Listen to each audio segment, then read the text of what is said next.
Hi everyone, I'm Manouk Akopyan, and I am very pleased to be joined by undefeated UFC star Ilia Topuria. Ilia, you have a huge fight on your hands February 17 because you're getting ready to take on featherweight king and champion Alexander Volkanovski to headline UFC 298. But before we get into all of the big fight storylines, and as you know, there are quite a few significant ones that we'll eventually cover, let's set the scene real quick.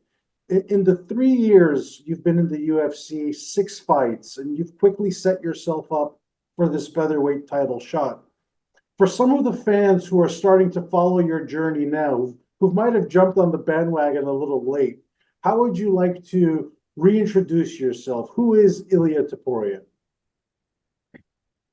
Ilia is El Matador Topuria. Ilia is an undefeated fighter coming from nothing, going for everything. You definitely have a great rags to riches story. What have you learned from yourself throughout this journey, beating everyone along the way and pounding the table for this title shot? So I have learned that it doesn't matter where you come from if you know where you are going, and it's much more important what's in front of you than what's behind you. Hmm. And you have to enjoy every moment because it's a gift. Every morning we wake up and we don't have to give for granted anything in this life, and we just have to be thankful with God for what everything He's giving us.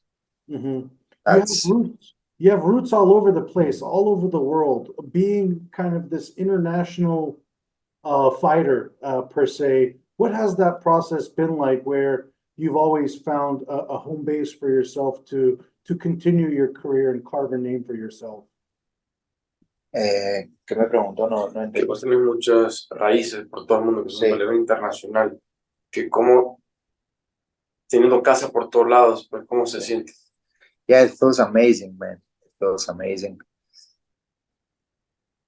So I don't know. I'm highly blessed to feel that, right?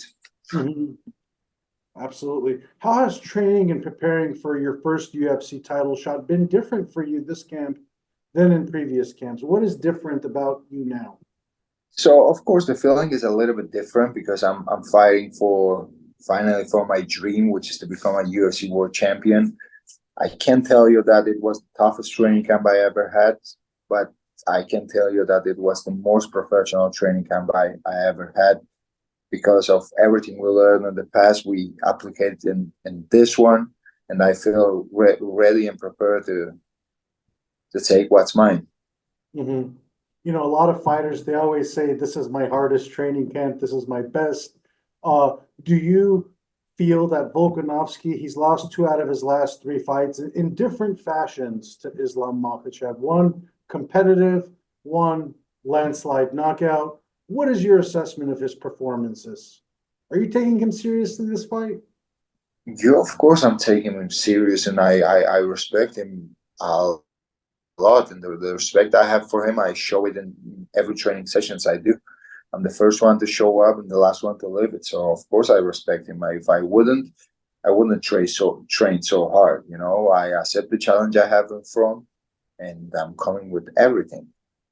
And about his last performances, I don't know. He had a good performance. He's competing in a really high level, so it's easy to talk well when you're in your couch, but when you go inside the cage, it's a little bit different. So he had a great performances. He was one of the greatest in the featherweight division, and I'm really pleasure to beat someone like him. You know, it's an honor. The reason I asked about the respect is because Volkanovski says you've been over cocky throughout the buildup of this fight, and he wants to humble you to the point of embarrassment. I know you've been. I've heard some of your other interviews, and you have been confident about So how you. the people call it arrogance and that I'm overconfident. I call it faith. I have a lot of faith that I'm gonna beat him because I know my skills. I know that I'm better than him anywhere. I'm a better fighter. I represent the new generation of MMA. I'm going to show the next level of this game. I'm going to show the evolution of this game. So it's time to move on. He already achieved everything in the division. He won the title. He defended. He moved up to the next weight class. He tried. He lost, and now it's time to move on. Now it's time for the new blood. It's my time. It's a new era of Topuria right now. Do you consider him an all-time great? All-time great. I don't know. There is space for everyone. You know, we had a lot of greats in the featherweight division. We had Jose Aldo. We had Conor McGregor. We had Alexander Volkanovski.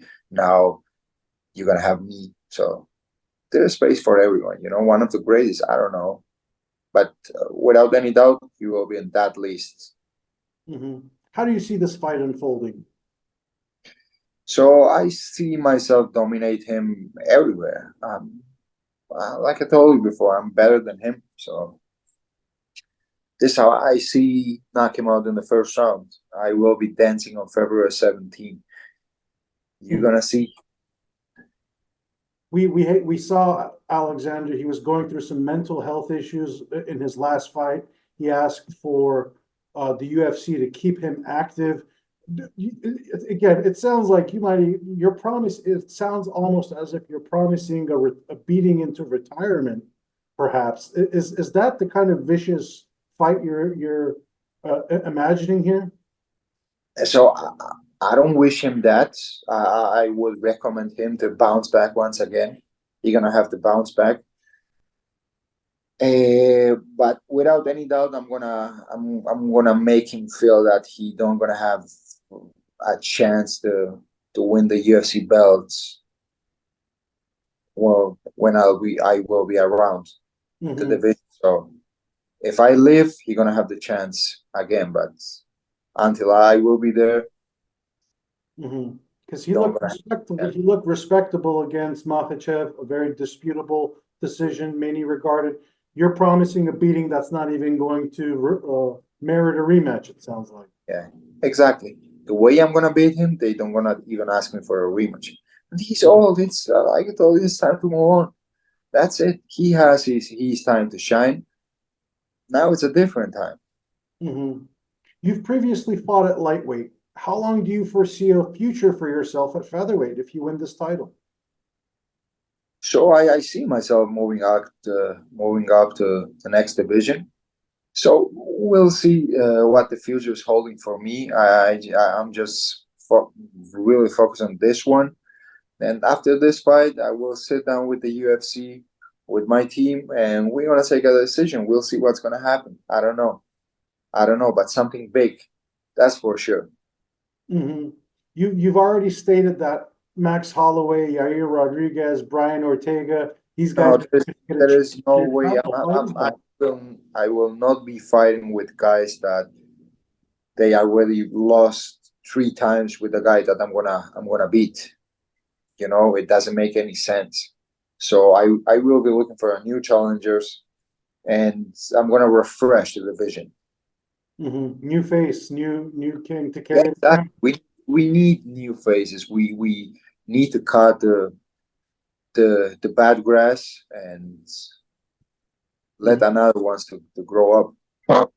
Another new face, Bantamweight champion Sean O'Malley. It seems like he would want to come up to featherweight to fight you. Would you consider giving him a chance for the title to become a double champ, maybe?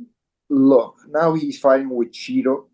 If he defends against Cheeto and he faced with Merab, which is one of the clearest challengers in the division, and he proves that he's the best in his division, I will fight him. Of course I will. But he has a lot more to prove in his division. You know, that's the problem. I'm gonna beat someone I'm gonna beat someone who dominate everyone in my division. So he has to do that. He has to dominate everyone because he didn't fight with any really dominate champion, you know. So if he proves that he's the man and he wants to come up and have the challenge, of course I'm gonna give him the chance and the opportunity to face me and to fight for the second title. But before that, of course not, because he has a lot to prove. And you're already calling out the likes of Conor McGregor at lightweight. What kind of promises and ensures. I didn't mention any weight class. Mhm. We can't do it without any weight class. I never mentioned a weight class. Of course, I know that he won't be able to come down to 145, even at 155. But who cares about the weight? We can fight without the weight limit.